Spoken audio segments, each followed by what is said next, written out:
BMRCL ಅಧಿಕಾರಿಗಳ ಜೊತೆ ಕೃಷ್ಣ ಬೈರೇಗೌಡರು ಸಭೆಯನ್ನ ನಡೆಸ್ತಾ ಇದ್ದಾರೆ. ಬೆಂಗಳೂರು ನಗರಾಭಿವೃದ್ಧಿ ಸಚಿವರಾದ ಬಳಿಕ ಮೊದಲ ಬಾರಿಗೆ ಇದು ಸಭೆಯನ್ನ ನಡೆಸ್ತಾ ಇದ್ದಾರೆ ಬಿಎಂಆರ್ಸಿಎಲ್ ಅಧಿಕಾರಿಗಳ ಜೊತೆ. ಶಾಂತಿನಗರದ ಮುಖ್ಯ ಕಚೇರಿಯಲ್ಲಿ ಈ ಒಂದು ಸಭೆಯನ್ನ ಏರ್ಪಡಿಸಲಾಗಿದ್ದು, ಬ್ಲೂ ಲೈನ್ ಕಾಮಗಾರಿ ಡಿಸೆಂಬರ್ನಲ್ಲಿ ಮುಗಿಸೋದಕ್ಕೆ ಪ್ಲಾನ್ ಕೂಡ ಮಾಡಲಾಗ್ತಿದೆ. ಆದರೆ ಬಿಎಂಆರ್ಸಿಎಲ್ನಿಂದ ನಿಧಾನಗತಿಯ ಕಾಮಗಾರಿ ನಡೀತಾ ಇರುವಂತಹ ಹಿನ್ನೆಲೆಯಲ್ಲಿ ಕಾಮಗಾರಿಗೆ ವೇಗ ನೀಡುವುದಕ್ಕೆ ಸಚಿವ ಈಗಾಗಲೇ ಸೂಚನೆಯನ್ನ ಕೊಟ್ಟಿದ್ದಾರೆ. ಕೃಷ್ಣ ಬೈರೇಗೌಡರು ಅಧಿಕಾರ ಸ್ವೀಕರಿಸಿದ ನಂತರದಲ್ಲಿ ಎರಡನೇ ಸಭೆ ಇದು. ಬಿಎಂಆರ್ಸಿಎಲ್ ಅಧಿಕಾರಿಗಳ ಜೊತೆ ಮೊದಲನೇ ಸಭೆಯನ್ನ ನಡೆಸ್ತಾ ಇದ್ದು, ಶಾಂತಿನಗರದ ಮುಖ್ಯ ಕಚೇರಿಯಲ್ಲಿ ಒಂದು ಸಭೆಯನ್ನ ಏರ್ಪಡಿಸಲಾಗಿದೆ. ಬ್ಲೂ ಲೈನ್ ಕಾಮಗಾರಿ ವಿಳಂಬವಾಗ್ತಾ ಇರುವಂತಹ ಹಿನ್ನೆಲೆಯಲ್ಲಿ ಡಿಸೆಂಬರ್ಗೆ ಡೆಡ್ಲೈನ್ ಅನ್ನ ಕೊಡ್ತಾ ಇದ್ದಾರೆ. ನಿಧಾನಗತಿಯಲ್ಲಿ ಕಾಮಗಾರಿಗಳು ಸಾಗ್ತಾ ಇರೋದಕ್ಕಾಗಿ ಕಾಮಗಾರಿಗೆ ವೇಗ ನೀಡುವುದಕ್ಕೆ ಸೂಚನೆಯನ್ನ ಕೂಡ ಕೊಡಲಾಗಿದೆ. ಮುನ್ಮುನೆ ಇಷ್ಟೇ ಒಂದು ಸಭೆಯನ್ನು ನಡೆಸಿದ್ರು. ಬೆಂಗಳೂರಿನಲ್ಲಿರುವಂತಹ ಹಳ್ಳಕೊಳ್ಳಗಳನ್ನು ಮುಚ್ಚೋದಕ್ಕೆ ಎಷ್ಟು ದಿನ ಬೇಕು ಅಂತ ಕ್ಲಾಸ್ ಕೂಡ ಅಧಿಕಾರಿಗಳೇ ತೆಗೆದುಕೊಂಡಿದ್ರು. ಶೀಘ್ರವೇ ಕಾಮಗಾರಿಗಳನ್ನು ಕಂಪ್ಲೀಟ್ ಆಗಿ ಮಾಡಬೇಕು, ಜೊತೆಗೆ ಬೆಂಗಳೂರಿನಲ್ಲಿರುವಂತಹ ಹಳ್ಳಕೊಳ್ಳಗಳನ್ನು ಕಂಪ್ಲೀಟ್ ಆಗಿ ಮುಚ್ಚಬೇಕು ಅನ್ನೋದ್ರ ಬಗ್ಗೆ ಕೂಡ ಸೂಚನೆಯನ್ನ ಕೊಟ್ಟಿದ್ರು. ಈ ಬಗ್ಗೆ ಇನ್ನಷ್ಟು ಡೀಟೇಲ್ಸ್ ಅನ್ನ ನೀಡ್ತಾ ಹೋಗ್ತಾರೆ ನಮ್ಮ ಪ್ರತಿನಿಧಿ ಕಿರಣ್ ಸೂರ್ಯ. ಈ ಬಗ್ಗೆ ಡೀಟೇಲ್ಸ್ ಕೊಡ್ತಾರೆ, ಲೈವ್ನಲ್ಲಿ ಜಾಯ್ನ್ ಆಗ್ತಾ ಇದ್ದಾರೆ. ಕಿರಣ್, ಬೆಂಗಳೂರು ನಗರಾಭಿವೃದ್ಧಿ ಸಚಿವರಾಗಿ ಚಾರ್ಜ್ ತೆಗೆದುಕೊಳ್ತಾ ಇದ್ದಂತೆ ಫುಲ್ ಆಕ್ಟಿವ್ ಆಗಿ ಅಧಿಕಾರಿಗಳೊಂದಿಗೆ ಸಭೆ ಮೇಲೆ ಸಭೆ ನಡೆಸ್ತಾ ಇರುವಂತದ್ದು ಕೃಷ್ಣ ಬೈರೇಗೌಡರು.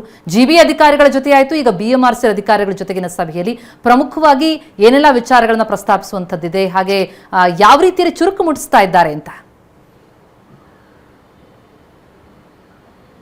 ಹೌದು ಪ್ರತಿಮಾ, ಈಗಾಗಲೂ ಕೂಡ ಬೆಂಗಳೂರು ನಗರಾಭಿವೃದ್ಧಿ ಸಚಿವರಾದ ನಂತರದಲ್ಲಿ ಕೃಷ್ಣ ಬೈರೇಗೌಡರು ಈಗಾಗಲೇ ಕಳೆದ ವಾರವಷ್ಟೇ ಜಿಬಿ ಅಧಿಕಾರಿಗಳ ಜೊತೆಯಲ್ಲಿ 2-3 ಸಭೆಗಳನ್ನು ಮಾಡಿದ್ರು. ಈಗ ಅಂದ್ರೆ ಬಿಎಂಆರ್ಸಿಎಲ್ ಅಧಿಕಾರಿಗಳ ಜೊತೆಯಲ್ಲಿ ಇವತ್ತು ಸಭೆಯನ್ನು ಕೂಡ ಈಗಾಗಲೇ ಆರಂಭ ಮಾಡಿದ್ರು. ಅಂತಂದ್ರೆ ಪ್ರಮುಖವಾಗಿ ಬಿಎಂಆರ್ಸಿಎಲ್ನಿಂದ ನಡೀತಾ ಇರುವಂತಹ ಕಾಮಗಾರಿಗಳ ಬಗ್ಗೆ ಈಗಾಗಲೇ ಮಾಹಿತಿಯನ್ನು ತೆಗೆದುಕೊಳ್ತಾ ಇರುವಂಥದ್ದು. ಈ ಒಂದು ಸಭೆಯಲ್ಲಿ ಪ್ರಮುಖವಾಗಿ ಚರ್ಚೆ ಆಗ್ತಿರುವಂತಹ ವಿಚಾರ ಅಂತ ಹೇಳಿದ್ರೆ, ಕಾಳೇನ ಅಗ್ರಹಾರ ಟು ನಾಗವಾರ ಮಾರ್ಗದಲ್ಲಿ ಬರುವಂತಹ 6 ಮೆಟ್ರೋ ಸ್ಟೇಷನ್ಗಳಂದ್ರೆ ಎಲಿವೇಟೆಡ್ 6 ಮೆಟ್ರೋ ಸ್ಟೇಷನ್ಗಳೇನಿದೆ, ಅಂದ್ರೆ ಕಾಳೇನ ಅಗ್ರಹಾರ ಟು ತಾವರೆಕೆರೆವರೆಗೂ ಇರುವಂತಹ 6 ಮೆಟ್ರೋ ಸ್ಟೇಷನ್ಗಳನ್ನ ಆಗಸ್ಟ್ 15ನೇ ತಾರೀಕು ಓಪನ್ ಮಾಡಬೇಕು ಅನ್ನುವಂತ ಒಂದು ಸಿದ್ಧತೆಯನ್ನ ಈಗಾಗಲೇ ಬಿಎಂಆರ್ಸಿಎಲ್ ಅಧಿಕಾರಿಗಳು ಮಾಡಿಕೊಂಡ್ರು ಅಂತ. ಅಂದ್ರೆ ಅದಕ್ಕೆ ಒಂದು ನಿಗದಿಯನ್ನು ಮಾಡುವಂತ, ಅಂದ್ರೆ ದಿನಾಂಕವನ್ನು ನಿಗದಿ ಮಾಡುವಂತದ್ದಾಗಿರ್ಬೋದು. ಮತ್ತೆ ಈಗಾಗಲೇ ರೆಡ್ ಲೈನ್ ಅಂದ್ರೆ ಸರ್ಜಾಪುರ ಟು ಹೆಬ್ಬಾಳದ ಮಾರ್ಗದಲ್ಲಿ ಒಟ್ಟು 28 ಮೆಟ್ರೋ ಸ್ಟೇಷನ್ಗಳು ಬರಬೇಕಾಗಿತ್ತು. ಆದ್ರೆ ಯೋಜನಾ ವೆಚ್ಚ ಹೆಚ್ಚಾಗಿದೆ ಅನ್ನುವಂತ ಕಾರಣಕ್ಕಾಗಿ 1 ಮೆಟ್ರೋ ಸ್ಟೇಷನ್ ಈಗಾಗಲೇ ಬಿಎಂಆರ್ಸಿಎಲ್ ಅಧಿಕಾರಿಗಳು ಕೈ ಬಿಟ್ಟಿರುವಂಥದ್ದು.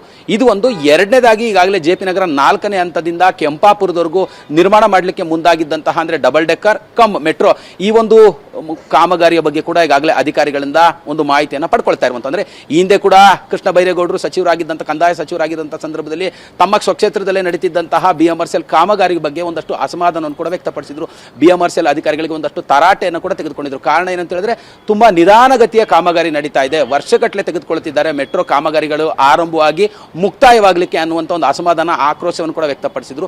ಸದ್ಯ ಈಗ ಬೆಂಗಳೂರು ನಗರಾಭಿವೃದ್ಧಿ ಸಚಿವರಾಗಿ ಈಗ ಕೃಷ್ಣ ಬೈರೇಗೌಡರೇ ಅಧಿಕಾರ ಸ್ವೀಕರಿಸಿರುವಂತಹ ಹಿನ್ನೆಲೆಯಲ್ಲಿ ಈಗಾಗಲೇ ಕೂಡ ಅಧಿಕಾರಿಗಳಿಗೆ ಒಂದಷ್ಟು ಬಿಸಿಯನ್ನು ಮುಟ್ಟಿಸುವಂತ ಕೆಲಸವನ್ನು ಮಾಡ್ತಾ ಇರುವಂಥದ್ದು. ಅಂದ್ರೆ ಬೆಂಗಳೂರಲ್ಲಿ ಪ್ರತಿ ಬಾರಿ ಕೂಡ ಮೆಟ್ರೋ ಕಾಮಗಾರಿಗಳು ಆರಂಭವಾಗುವಂಥದ್ದು ಮಾತ್ರ ದಿನಾಂಕ ಇರುತ್ತೆ, ಆದರೆ ಮುಗಿಯುವಂಥದ್ದಕ್ಕೆ ಯಾವುದೇ ತರವಾದಂತಹ ಡೆಡ್ಲೈನ್ಗಳು ಇರೋದಿಲ್ಲ. 2-3 ವರ್ಷಗಳ ಕಾಲ ನಿರಂತರವಾಗಿ ಲೇಟ್ ಆಗುತ್ತೆ. ಈಗಾಗಲೇ ಪಿಂಕ್ ಲೈನು ಜನವರಿಯಲ್ಲಿ ಆರಂಭ ಮಾಡ್ತೀನಿ ಎಂದಿದ್ರು, ಮೇಯಲ್ಲಿ ಆರಂಭ ಮಾಡ್ತೀನಿ ಅಂದ್ರು, ಕಡೆಗೆ ಜೂನ್ನಲ್ಲಿ ಆರಂಭ ಆಗುತ್ತೆ ಎಂದಿದ್ರು.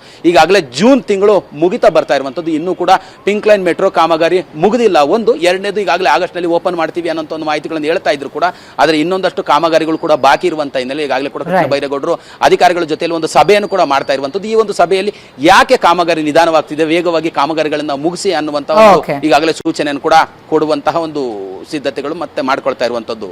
ಪ್ರತಿಮಾ, ಥ್ಯಾಂಕ್ ಯು ಕಿರಣ್ ಸೂರ್ಯ.